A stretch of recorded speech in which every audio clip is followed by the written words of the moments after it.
అన్నిటికంటే ప్రధానమైనది నేను ఎప్పుడు చెప్తూ ఉంటా, సంక్షేమానికంటే అభివృద్ధి కంటే సుపరిపాలన అనే పదానికి అర్థం శాంతియుతమైన వాతావరణం. సుపరిపాలన అనే పదానికి అర్థం సంక్షేమం ఒకటి కాదు, అభివృద్ధి ఒకటి కాదు.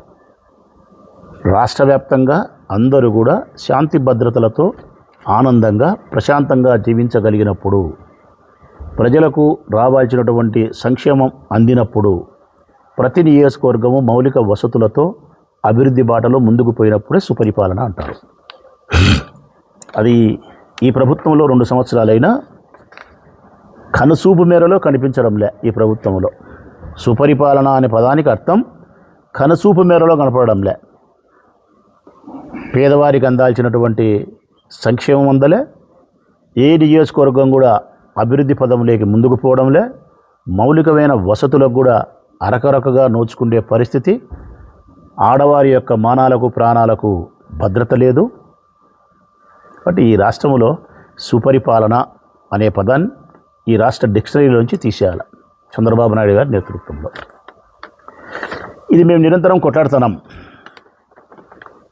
ఇక మన ఊరి గురించి నా బాధ ఏంటంటే, ఒకవేళ సంక్షేమాన్ని మీరు అందించకపోతే మా తిప్పలు మేము పడతాం.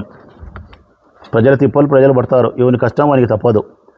మగ్గం నేసే అన్న మగ్గం నేస్తాడు, దుక్కి బట్టి దున్నే అన్న రైతన్న వ్యవసాయమే చేస్తాడు, అమాలి పని చేసే అన్న అమాలి పని చేస్తాడు, ఆటో దోలే అన్న ఆటో దోలుతాడు, గుడ్డలంగట్లో గుమస్తా పని చేసే అన్న గుమస్తా పని చేస్తాడు.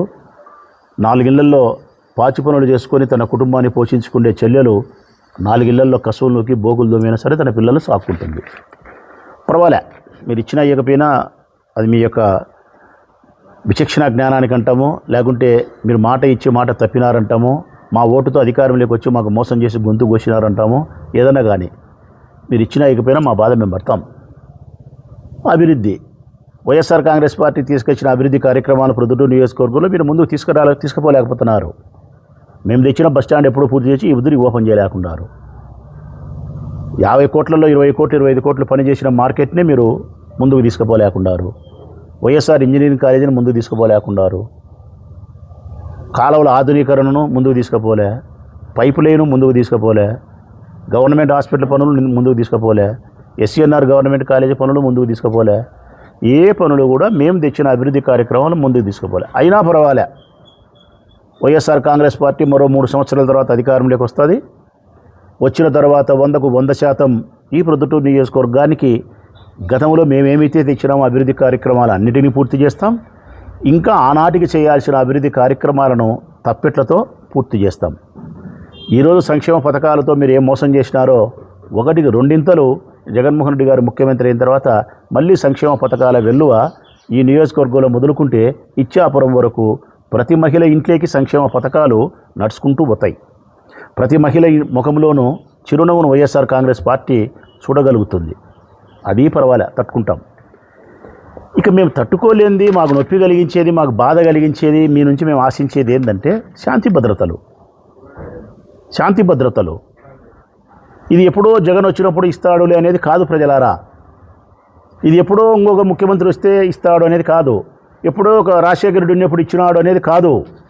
రాజశేఖర రెడ్డి ఉన్నప్పుడైనా రావాలా, చంద్రబాబు నాయుడు ఉన్నప్పుడైనా రావాలా, జగన్ ఉన్నప్పుడైనా దొరకాలా, జగన్ తర్వాత చంద్రబాబు నాయుడు కూటమి ఇచ్చినా దొరకాలా. అంటే 24x7 365 రోజులు 24 గంటలు ఈ రాష్ట్రంలో శాంతి భద్రతలు మనందరికీ లభ్యం కావాలా. ఇది ఎప్పుడో జగన్ వచ్చినాక అందించేది కాదు.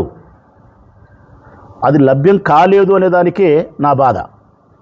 ఈ రాష్ట్రంలో జరిగిన అనేక ఆడపిల్లలపైన అఘాయిత్యాలు కావచ్చు, మానభంగాలు, అత్యాచారాలు, లైంగిక వేధింపులు, వైఎస్ఆర్ కాంగ్రెస్ పార్టీ శ్రేణులపైన దాడులు, హత్యలు ఒకటేమిటి.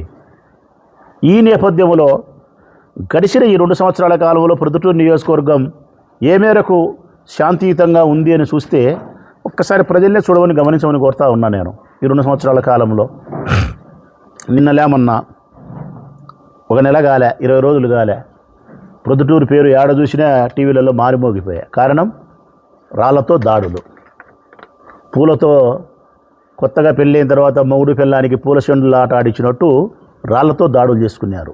రాళ్లతో తెలుగుదేశం పార్టీకి సంబంధించిన ఇరువురు నాయకులు.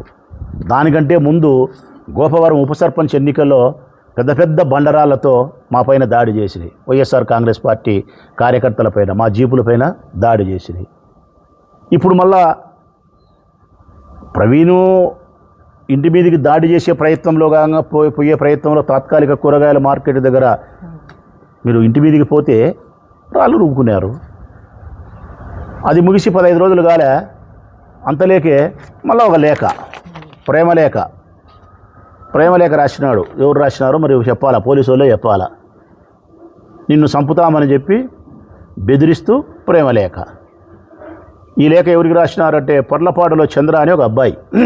పర్లపాడులో చంద్ర ఆర్టీఏ యాక్ట్ పెట్టినాడు ఆ పిల్లోడు. శనగల కొనుగోలులో మార్కెట్ యార్డు జరుగుతున్న అవకతవకలు, విపరీతమైనటువంటి అవినీతికి సంబంధించి ఆర్టీఏ యాక్ట్ ద్వారా నాకు సమాచారాన్ని ఇవ్వండి లేఖ పెట్టినాడు. ఎవరు? పర్లపాడులో చంద్ర అనే పిల్లోడు. ఆ పిల్లోనికి రాసినారు ఈ ప్రేమలేఖ. ప్రవీణ్కి ఓ ప్రేమలేఖ రాసినారు, ఈ పిల్లోనికి ఓ ప్రేమలేఖ రాసినారు నిన్ను చంపుతామని. నేను అడుగుతా ఉన్నా పోలీస్ అధికారులను, ప్రజలను కూడా గమనించమని కోరుతా ఉన్నా. వీళ్ళిద్దరూ బాహాటంగా పట్టపగులే ప్రొద్దుటూరు నియోజకవర్గంలో కూరగాయల మార్కెట్ దగ్గర, అంటే కొన్ని వందల మంది ప్రొద్దుటూరు పట్టణానికి సంబంధించిన ప్రజలు కూరగాయల కోసం వచ్చే చోట మహిళలు, చిన్నపిల్లలు, వృద్ధులు, ఆడవాళ్ళు, పురుషులు, రకరకాలు ఊరంతా అడిగి వస్తుంది, కొన్ని వందల మంది. అట్లాంటి చోట పట్టపగలే బహిరంగంగా అటుపక్క 100 మంది, ఇటుపక్క కొన్ని వందల మంది కలిసి పెద్ద పెద్ద రాళ్లతో దాడులు చేసుకుంటూ ఉంటే ప్రజలకు అసౌకర్య మాట దేవుడు ఎరుగు. ప్రాణాపాయ పరిస్థితి ఏర్పడితే తగలకూడని వ్యక్తికి తగలకూడని చోట రాయి తగిలి మరణిస్తే వారి భార్యకు పిల్లలకు సమాధానం ఎవరు చెప్తారు? ఈ తెలుగుదేశం పార్టీ నాయకులు చెప్తారా, పోలీసు వాళ్ళు చెప్తారా? దాడి చేసుకునే దానికి పోలీసులు నేను తప్పుపట్టలే. దాడి చేసుకునేది పోలీసు వాళ్ళకు ముందస్తు తెలియదు. కానీ ఎస్ఎస్ మాల్ దగ్గరికి ప్రవీణ్ కుమార్ రెడ్డి పోయిన తర్వాత కొండారెడ్డి వాళ్ళు దాడి చేస్తారని తెలుసుకున్న పోలీసులు ప్రవీణ్ కుమార్ రెడ్డిని ఇంటికి తీసుకుపోయే ప్రయత్నం చేసినారు. ఆ తర్వాత దాడి జరిగింది. అంతవరకు నేను మిమ్మల్ని తప్పుపట్టను. బహిరంగంగా రాళ్ళు రువ్వుకునే తర్వాత ఇరు వర్గాలపైన పోలీసులు కేసు నమోదు చేసినారా అని అడిగితే అక్కడ నేను తప్పుపడతాను పోలీసుల్లో. వరదరాజిరెడ్డి వర్గం పైన మీరు పోలీస్ కేసు పెట్టకపోయేది. దాడి చేయడానికి ప్రయత్నం చేసిన వాళ్ళు, ఆత్మరక్షణ కోసం రాళ్ళు వేసుకున్నటువంటి ప్రవీణ్ కుమార్ రెడ్డి మీద కేసు పెట్టకపోయేది. ఇద్దరి మీద కేసు పెట్టాలి కదా. ఇద్దరిని వీడియోలలో చూసి 3 టౌన్ పోలీస్ స్టేషన్కి పిలిపించి నిలబెట్టి, ఇదిగో వీడియోలో చూసినా మీరందరూ రాళ్ళు వేసినారని చెప్పి వారికి పోలీసులు వారిదైన శైలిలో కౌన్సిలింగ్ ఇవ్వాలి కదా. కౌన్సిలింగ్ ఇవ్వలే. కనీసం పోలీస్ స్టేషన్కి కూడా పిలిపించకపోవడం, కౌన్సిలింగ్ ప్రయత్నించకపోవడం, వాళ్ళ మీద స్టేట్మెంటు ఒక కేసు నమోదు చేసే మాట దేవుడు ఎరుగు. 164 స్టేట్మెంట్ కూడా రికార్డ్ చేయలే. ఇదిగో మళ్ళీ దాడులు చేసుకుంటే మా మీద పోలీస్ కేసులు పెట్టండి, మేము బైండ్ అవుతామని చెప్పి ఆ స్టేట్మెంట్ కూడా రికార్డ్ చేయలే. ఇంత యథేచ్ఛగా తెలుగుదేశం పార్టీకి సంబంధించిన నాయకులని చెప్పి, కార్యకర్తలని చెప్పి శాంతి భద్రతలకు విఘాతం కలిగించే విధంగా వాళ్ళు ప్రవర్తించినా పోలీసులు చర్య తీసుకోకపోతే దాని ఫలితమే ఈ ప్రేమలేఖ ప్రజలారా.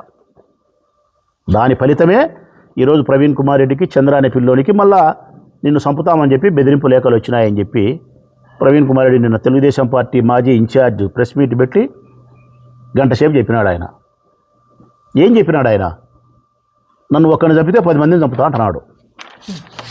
నాది ఒక రక్తబొట్టు పడితే 10 రక్తబొట్లు మీ ఇంట్లో పడతాయి అంటున్నాడు.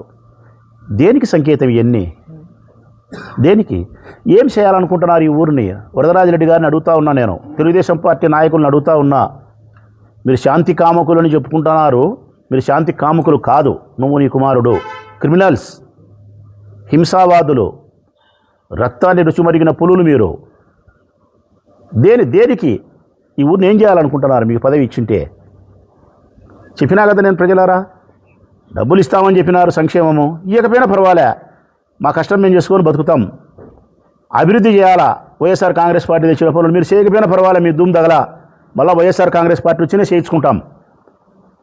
మా పనులు మేము చేసుకొని మా సంగతి మేము చేసుకొని తినేటప్పుడు మేము ఊరు ప్రశాంతంగా ఉంచేదానికన్నా మీరు ప్రయత్నం చేయాలి కదా. అది కూడా చేయకుండా మీరు అధికారం కోసమనో మీ అహంకారాన్ని తృప్తిపరుచుకునే దానికోసమో మీ ఆదాయాల కోసమో మీ రాజకీయ ప్రాబల్యం కోసమో నడిబదారులు మీరు రాళ్ళు వేసుకొని బాంబులు వేసుకొని కత్తులతో దాడులు చేసుకుంటే ఈ ఊరు ఏమైపోవాలా? పోలీసు వాళ్ళు ఏమి పట్టించుకోకపోతే